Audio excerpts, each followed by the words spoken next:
여러분 안녕하세요. 주마다 새로운 영화와 음악으로 학우분들을 찾아가게 된 가대안의 작은 극장, 가대시네마 시간입니다. 여러분 영화 좋아하시나요? 혹은 평생 잊을 수 없는 인생 영화가 있으신가요? 생각보다 영화는 우리의 삶에 깊게 자리 잡고 있습니다. 영화는 단지 예술작품이 아니라 우리의 삶을 단편적으로 보여주고 겪어보지 못한 삶을 간접적으로 체험해 볼 수 있게 하는 중요한 매개체로서 작용하고 있습니다. 또한 영화는 개개인에게 특별한 의미를 가지기도 합니다. 누군가에겐 스트레스를 해소하는 방식이 될 수도 있고 누군가에겐 꾹꾹 눌러놨던 감정을 쏟아내는 수단이 될 수도 있겠죠. 그만큼 우리와 영화는 뗄래야 될 수 없는 밀접한 사이라고 이야기할 수 있겠네요. 그래서 저희는 가대시네마를 통해 눈으로만 감상하던 영화를 더 깊게 들여다보며 영화 속에 숨어있는 우리의 삶을 발견해보는 시간을 마련했습니다. 여러분 모두 착석하셨죠? 그럼 지금부터 휴대폰은 잠시 내려놓고 함께 영화의 세계로 빠져봅시다. 그럼 불 끄고 상영 시작하겠습니다.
오늘 소개할 영화의 OST로 가대시네마의 문을 열었는데요.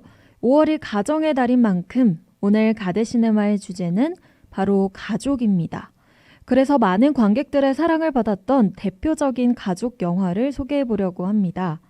앞서 들려드린 영화 OST에서 힌트를 얻으신 분들도 있으실 거라는 생각이 드는데요. 제가 오늘 소개할 첫 번째 영화는 바로 천만 관객의 눈물을 훔친 영화 7번 방의 선물입니다.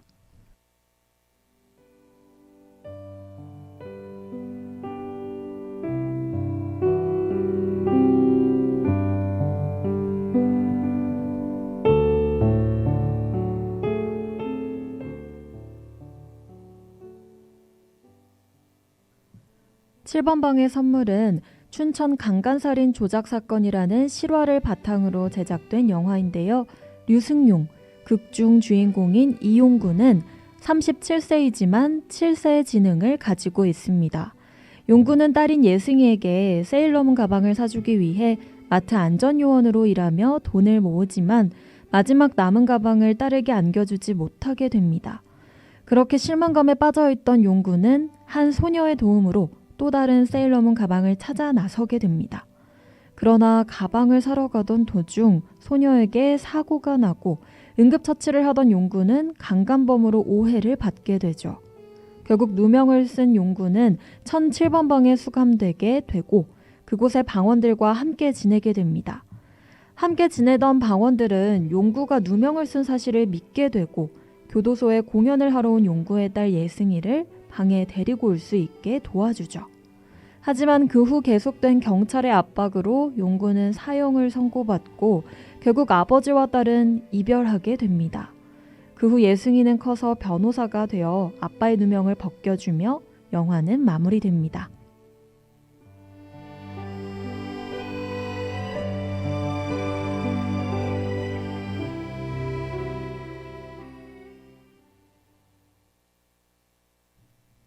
이 영화에서 인상 깊었던 장면은 앞서 들려드린 OST가 흘러나왔던 장면, 바로 변호사가 된 예승이가 재판을 성공적으로 끝낸 후 노란 풍선을 바라보며 아빠를 회상하는 장면이었습니다.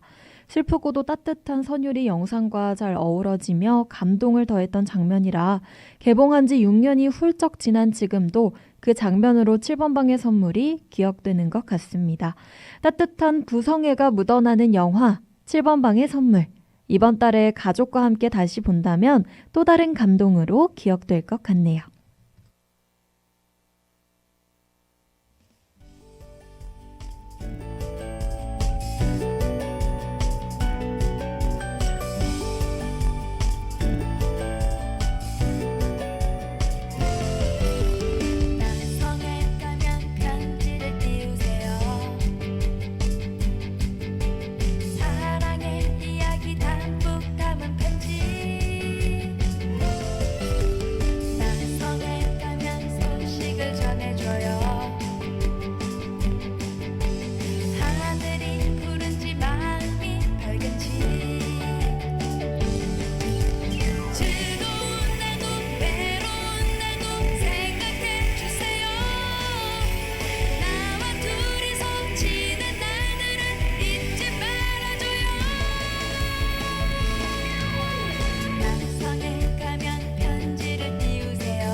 어울릴 거야 어디를 가도 반짝거릴 텐데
이번 영화는 대부분의 학우분들이 추측에 성공하셨을 거라는 생각이 듭니다. 여러분들이 이 영화를 보셨다면 모를 수가 없는 노래죠. 바로 나성의 가면입니다. 저도 이 영화를 보고 한동안 이 노래를 흥얼거렸던 기억이 어렴풋이 나는 것 같네요. 첫 번째로 소개해드렸던 영화 7번 방의 선물이 부성애를 보여주는 영화였다면 이번에 소개해드릴 영화 수상한 그녀는 엄마의 청춘이라는 주제로 모성애를 자극했던 가족 영화였습니다. 아들 자랑쟁이, 욕쟁이 할매 오말수는 어느 날 가족들이 자신을 요양원으로 독립시키려 한다는 것을 알게 되는데요. 뒤숭숭한 마음을 안고 밤길을 방황하던 말수는 오묘한 불빛에 이끌려 청춘사진관으로 들어가게 됩니다. 난생 처음 곱게 꽃단장을 하고 영정사진을 찍고 나오는 길, 그녀는 버스 차창밖에 비친 자신의 얼굴을 보고 경악을 금치 못합니다. 오드리 헵번처럼 뽀얀 피부에 날렵한 몸매를 가진 꽃처녀의 모습으로 다시 돌아간 말수는 아무도 알아보지 못하는 젊은 오두리로 살고자 다짐하게 되는데요. 당황스러움도 잠시, 이 순간을 즐겨야겠다는 생각에 말수는 머리도 바꾸고 손자 반지하와 함께 밴드 활동을 하며 처음으로 자식을 위한 삶이 아닌 자신을 위한 삶을 살게 됩니다. 하지만 꿈처럼 행복했던 시간도 잠시, 손자인 반지하의 교통사고로 수혈이 필요한 상황이 오게 되고 가족 중 같은 혈액형이 사라진 말순밖에 없다는 사실에 모두가 절망하게 됩니다. 자신이 피를 흘리면 노인 오말순으로 돌아온다는 사실을 알고 있었지만 말순은 손자를 위해 수혈을 자처하게 되고 그 과정에서 말순의 아들은 오두리가 자신의 어머니 말순임을 알게 됩니다. 이 장면에서의 명대사가 여러 관객의 마음을 울렸었는데요. 오두리가 자신의 어머니인 것을 안 아들은 일평생 자신만 바라보고 살아온 어머니에게 제발 가시라고 애원하지만 그런 아들에게 말수는 이렇게 얘기합니다. 난 다시 태어나도 하나도 다름없이 똑같이 살란다. 아무리 힘들어도 하나도 다름없이 똑같이 살란다. 그래야 내가 네 엄마고 네가 내 자식이기 때문이다. 이 대사를 통해 영화에 담긴 메시지가 잘 전달되었고 배우 성동일과 심은경의 연기 호흡 또한 돋보였기에 최고의 명장면이라고 이야기하고 싶네요. 그렇게 결국 말수는 손자의 목숨과 자신의 젊음을 바꾸게 되지만 모두가 행복을 찾으며 영화는 끝이 납니다.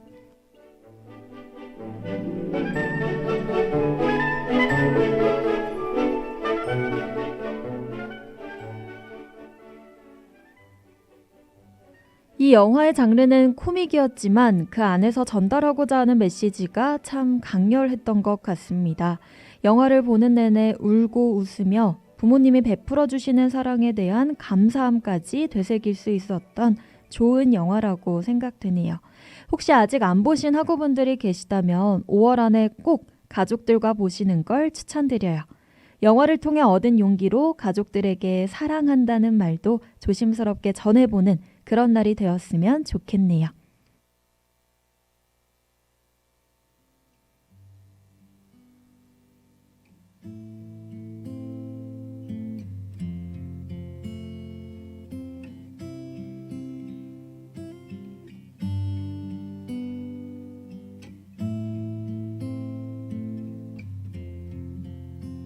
바쁘게 살아온 당신의 젊음에 의미를 더해줄 아이가 생기고 그날에 찍었던 가족 사진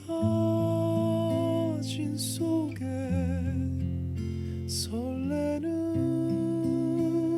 웃음은 빛바래 가지만 어른이 되어서 현실에 던져진 나는 철이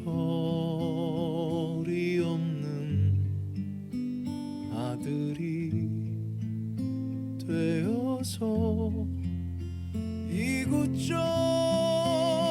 이곳저곳에서 깨지고 또 일어서다 외로운 어느 날 꺼내본 사진 속 아빠를 닮아 있네.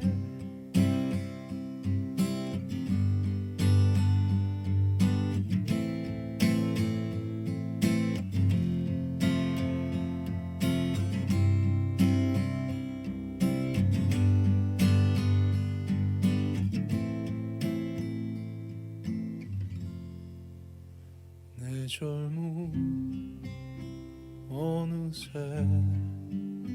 기울어 갈 때쯤 그제야 보이는 당신의 날들이 가족 사진 속에 미소 띈 젊은 아가씨의 꽃 피던 시절은 나에게 다시 돌아와서 나를 꽃 피우기 위해 걸음이 되어버렸던 흘린 그 시간들을 내가 깨끗이 모아서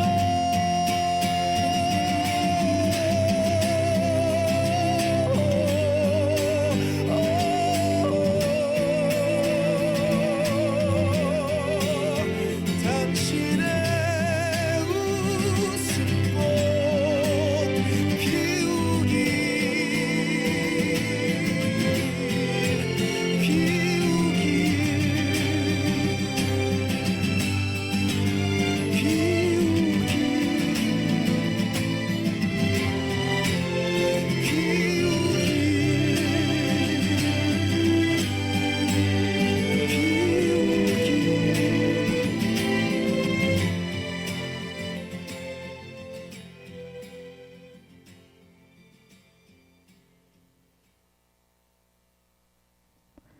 오늘 가데시네마와 함께한 첫 시간 어떠셨나요?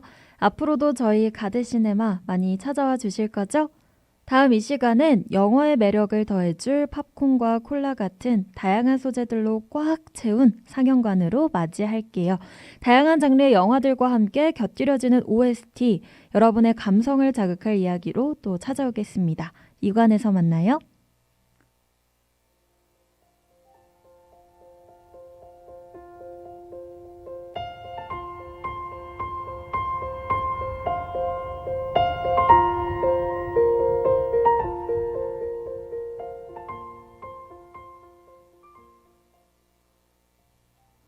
지금까지 가데시네마, 제작의 이혜은, 연출기술의 신민경, 진행의 신사영이었습니다.